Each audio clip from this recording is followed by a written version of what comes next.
driven operations will continue to feed the viewer or the consumer with what it thinks the consumer wishes to see or hear. Thus, you would appreciate the potential for these new channels of communication to influence political decision making and, of course, the exercise of franchise. It can well be argued, ladies and gentlemen, that the degree of influence which social media exerts on us is beyond what is ethically permissible and may even border on subtle ways of coercion, resulting in spontaneous and unintentional decision making and involuntary behavior. Whether these emerging challenges arising out of new digital communication channels, including the social media,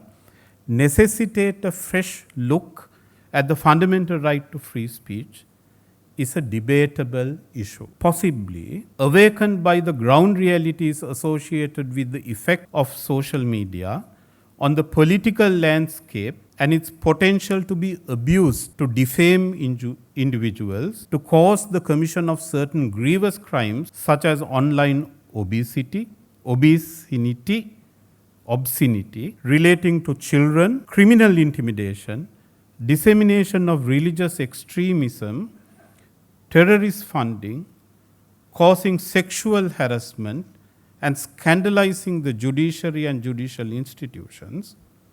The previous parliament, not long ago, enacted the Online Safety Act number 9 of 2024. Sri Lanka, ladies and gentlemen, does not stand alone being the first or the last country to enact similar legislation. This new statute, ladies and gentlemen, has attracted to it considerable controversy and debate. The debate surrounds primarily on several factors. First, whether or not the Online Safety Act comes within the scope of Articles 15.2, 15.7 and 15.8 of the Constitution, which provides the only constitutionally permissible ways in which the exercise of the fundamental right to free speech could be restricted. Second, whether or not the Parliament during the committee stage of that legislation enactment process took into consideration comprehensively the determination of the Supreme Court,